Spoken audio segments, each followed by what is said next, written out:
Assalamualaikum warahmatullahi wabarakatuh. Halo semua, kami dari kelompok anemia yang akan memberikan edukasi terkait apa sih itu anemia. Perkenalkan, saya Krisna Dwi Bagus Setiawan dengan NIM 028. Saya Estianato Samsia Faridi dengan NIM 010. Saya Lika Oktavia dengan NIM 023. Saya Rini Fabianti dengan NIM 034. Berikut kami akan memberikan sebuah adegan yang dimana seseorang tersebut mengalami anemia, dan kami akan menjelaskan tentang anemia yang dialami oleh orang tersebut. Happy watching.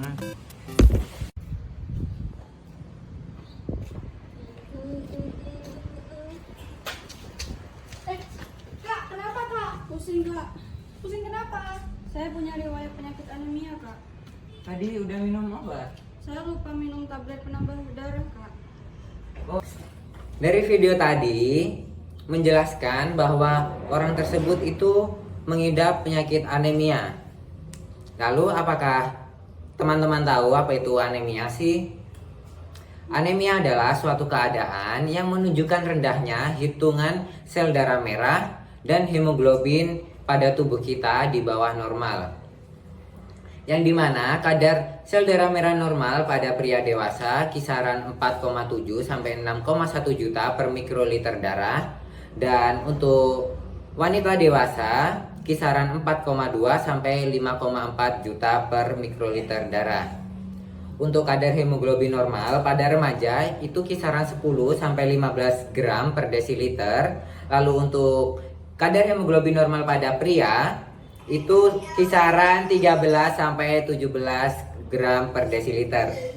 Kadar hemoglobin normal pada wanita dewasa itu kisaran 12 sampai 15 gram per desiliter. Lalu kira-kira berapa sih persentase penderita anemia di Indonesia?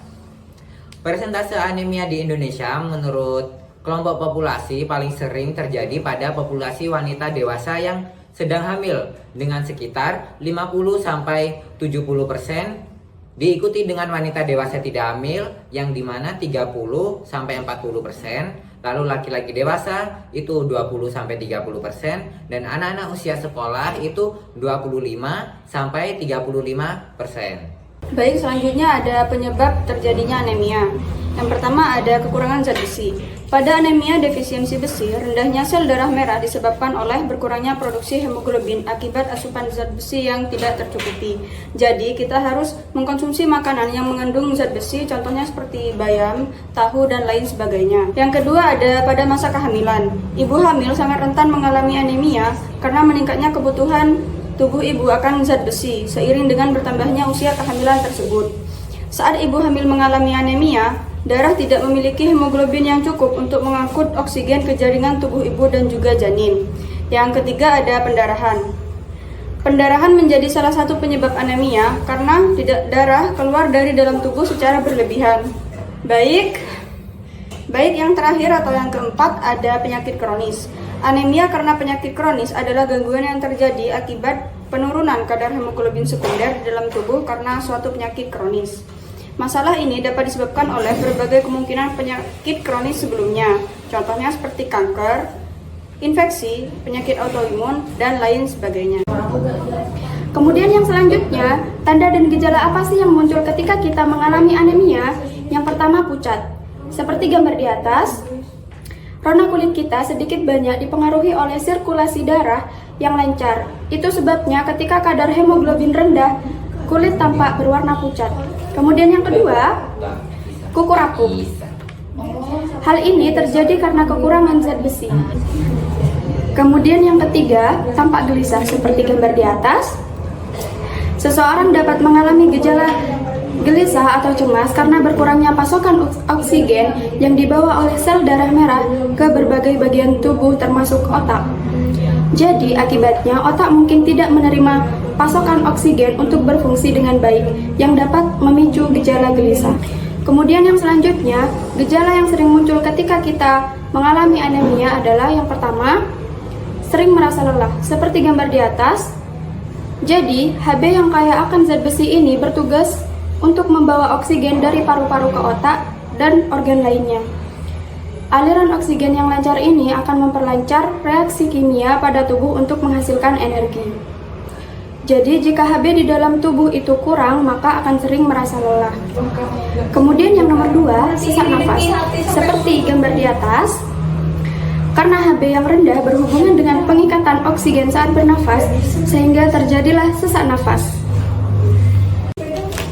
Kemudian yang nomor 3, pusing. Seperti gambar di atas, karena kurangnya sel darah merah akan mengakibatkan penyebaran nutrisi dan oksigen pada seluruh tubuh, terutama pada otak, sehingga terjadilah pusing. Kemudian yang terakhir, jantung berdebar-debar. Kemudian yang selanjutnya, apa sih yang harus dilakukan saat teman-teman mengalami tanda dan gejala yang sudah saya jelaskan sebelumnya? Yang pertama, jangan melakukan self-diagnose yang dimana teman-teman harus memeriksakan ke pelayanan kesehatan terdekat agar mengetahui kondisi apa yang sedang teman-teman alami, apakah itu anemia atau penyakit lain. Lalu bagaimana sih cara mencegahnya? Oke, yang pertama yaitu memperbaiki pola hidup yang sehat. Memperbaiki pola hidup yang sehat seperti rajin berolahraga, mengkonsumsi buah-buahan, sayur-sayuran, dan menghindari minuman yang mengandung kafein dan alkohol. Lalu yang kedua yaitu rutin konsumsi tablet penambah darah. Jangan sekali-kali teman-teman untuk tidak mengkonsumsi atau membuang tablet penambah darah yang telah diberikan oleh tenaga kesehatan dengan alasan tablet tersebut mempunyai aroma yang amis. So, kita harus menjaga pola hidup sehat kita agar terhindar dari anemia dengan cara mencegah seperti apa yang sudah saya jelaskan sebelumnya. Karena apa? Karena mencegah lebih baik daripada mengobati. Yaps, benar. Sekian video edukasi yang telah kami berikan, semoga dapat bermanfaat dan dapat dimengerti dengan baik. Akhirul kalam, wassalamualaikum warahmatullahi wabarakatuh. Bye-bye. Bye-bye semua.